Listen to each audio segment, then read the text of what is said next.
What is good, YouTube? Warstu here with another video on Deadpool 3, aka Deadpool and Wolverine.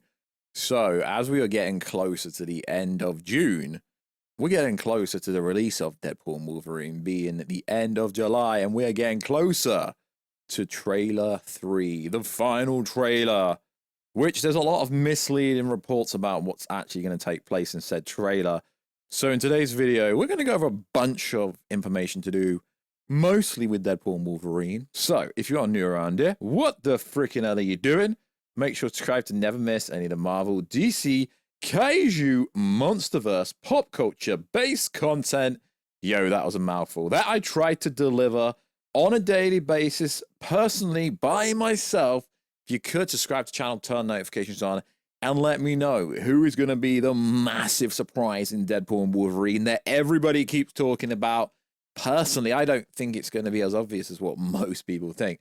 So if you could become a channel member for less than 99p, less than $1, it really helps keep the lights on at the Warstu studio.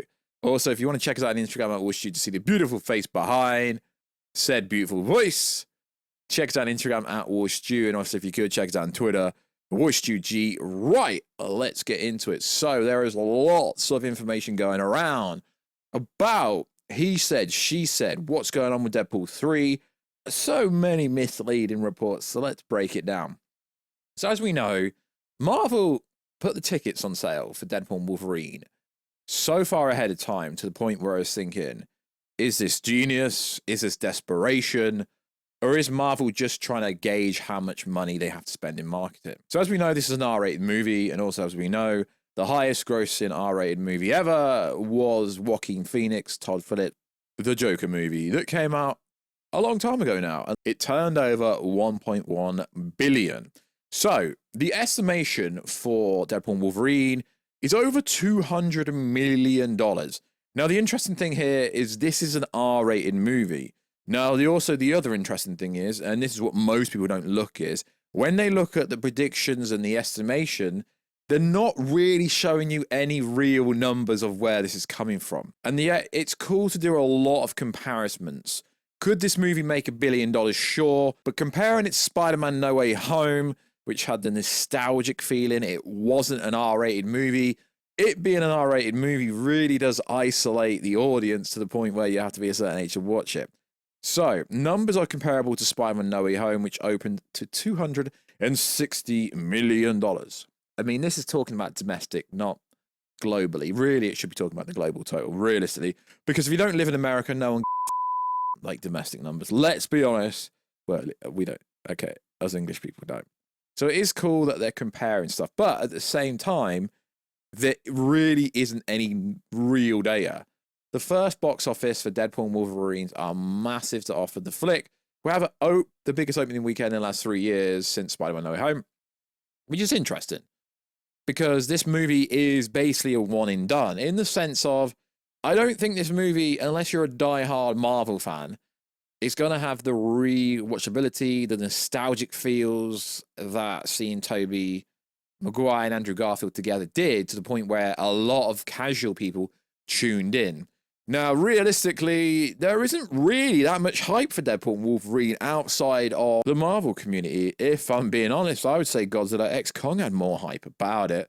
So it goes on to say, though pre-sales tickets revealed Deadpool and Wolverine tracking far less than Spider-Man No Way Home, the estimates for Deadpool and Wolverine are offering similar numbers.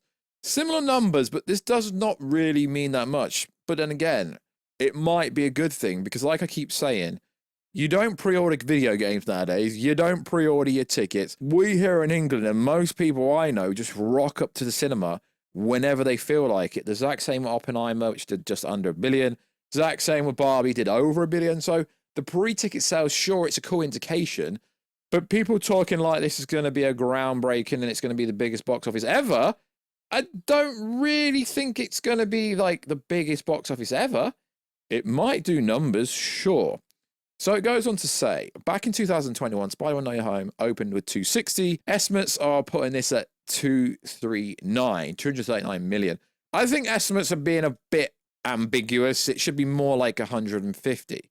So the numbers beat last year's Barbie that opened at 162. Super Smash Bros. 146. It's worth saying that these all did $1 billion.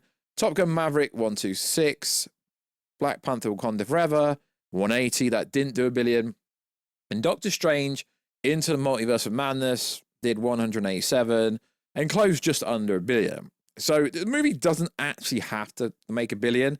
I could see this movie doing closer to what Doctor Strange did overall.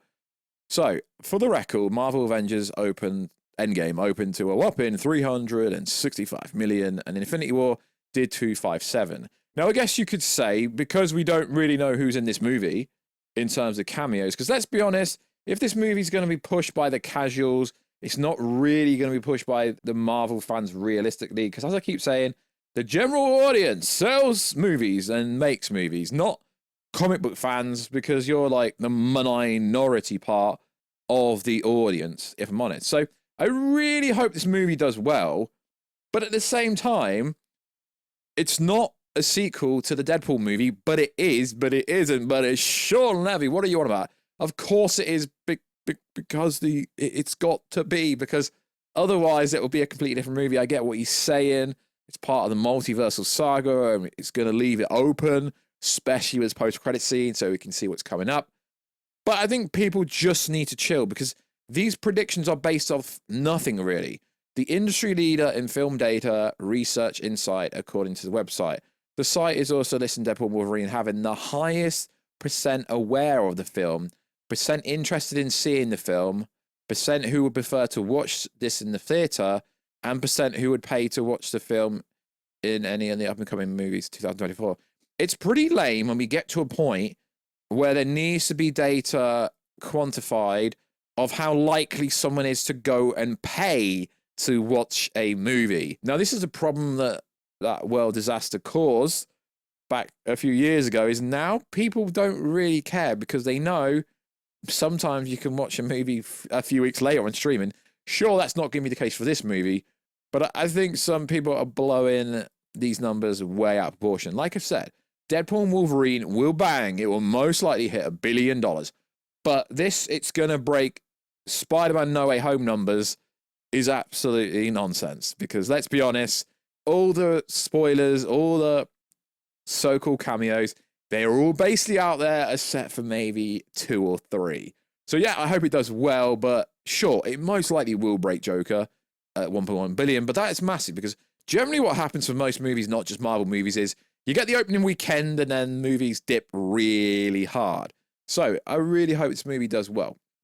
So like I say, there's always misleading information going around. So yes, there will be a final trailer for Deadpool and Wolverine, and then Marvel will do the standard 1,000 TV spots for literally everything, which is kind of annoying when they do that. But in terms of Wolverine's mask, his cowl, whatever you want to call it, I hate to tell you this, it's not going to be in a trailer. The final trailer is not going to leave you on a cliffhanger. They're not going to do the Captain Marvel 2 when they literally showed you the X-Men in the trailer. It's not going to do a Flash movie where they show all the best parts in the movie. Realistically, so far, Deadpool and Wolverine has not shown you that much in the trailers itself. So, yeah, there will be a final trailer. But as for the cow, I really hate to tell you this. The cow does not appear in the movie for that much of the actual movie, to the point where it's barely actually in the movie. Like, from what we understand, less than 10 minutes. But the reports are always different, to the point where some of the reports are saying the cow only appears for literally one scene. Now, for me, it's where does Marvel go from this? Because we have Captain America 4 coming out without the real Captain America. I know you're going to say you all here, to the point where it looks like they're bringing Red Hulk out to fight. And some people seem to think Hulk and Red Hulk are going to fight in Captain America 4. They're not. They're having to revamp the whole of Captain America 4. Marvel's Thunderbolts has basically all been rechanged, although it's basically the Suicide Squad movie still. So it's going to be interesting where Marvel goes from there. So we do have Venom 3 coming out late this year. And apparently, Knull, the god of the symbiotes, is coming. But as I said before, I always said, and you can check back, I said they should tie Knull into the multiversal storyline with KANG. And now some information is coming out, basically saying that could somewhat be true. So some information came out, but it was kind of obvious, saying this, that in the trailer, when we hear, oh, they're coming to get Venom, apparently Knull is the one sending the army after Venom as he needs him to execute a secret master plan. After speaking to a bunch of people, no one is actually still confirming that Knull's in this movie. This is coming courtesy of the V-Scooper, who, I mean, he's followed by some people who are kind of credible, so I guess maybe there's some validity there. So it's interesting. But it goes on to say, well, they could have totally avoided him and go through another storyline, but can confirm Knull and he needs Venom for something. It's ambiguous because it's not really saying what it's after, really. It's saying, yo, Knull's in the movie, I can't tell you why.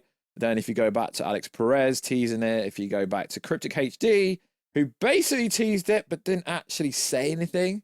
So it looks like there will be some kind of appearance with Knull in Venom 3, which is cool. But as I've said, they should have Venom come over to the MCU and have him be the high and mighty multiversal threat, because he is pretty darn strong. They should do it that way. So as we know, there could be a Doctor Strange 3. Some information is going around and it's ridiculous because we literally see Clea take Doctor Strange back to the Dark Dimension. Dormammu will return in Doctor Strange 3 and will look similar. Cool story, bro. So I do find it interesting going over Marvel information because I don't know what's real and what's not real, but when it comes to stuff that's already been filmed, like Venom 3 and like Deadpool 3, it's kind of interesting and kind of easy to tell what's real and what's not real. So there was some information that kind of came out recently. I say kind of because it was basically information that was like, yeah, this could have happened, but it probably won't happen anymore. So Cryptic HD publicly tweeted, Miguel's knowledge and experience with the multiverse, Spideyverse, would have seen Kang variant form an alliance with him, power for Kang, stability for Miguel.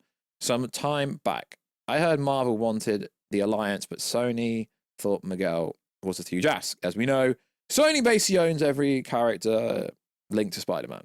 Pretty much like every single character. And then Cryptic HD went on to say this.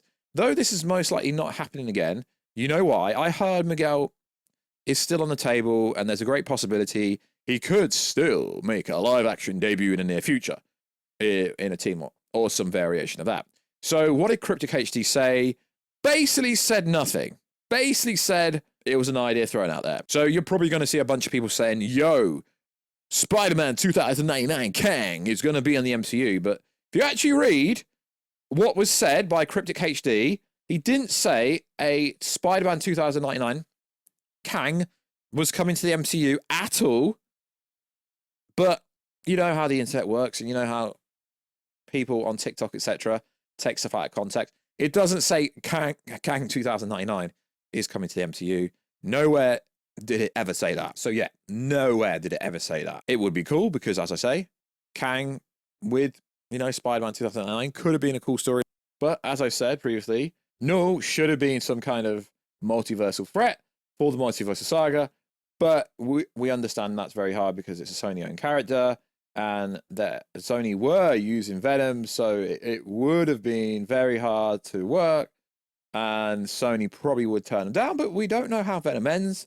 The fact that this is the last dance and they're having Knull kind of appear or being behind doesn't actually mean he appears. Having Knull being behind the creatures that are sent down to get Venom because he needs his help does imply we may see him. So maybe this is still a roundabout way of how Knull is going to come to the MCU. Should have done it Thor Love and Thunder with the sword connection that Gore the God Butcherer had, but he didn't. So maybe Marvel can secure the bag by getting Knull into the MCU, but I don't think that's going to be the case. So like always, guys, let us know everything you think about what we've spoken about in this video, predominantly Deadpool 3, but we spoke about a few other projects here and there. We'd love to see Knull in the MCU eventually. So like always, guys, check us out on Instagram at WarstuTV. Check us out on Twitter, WarstuG. Hello, catch you in another, guys. Very soon. Catch you later.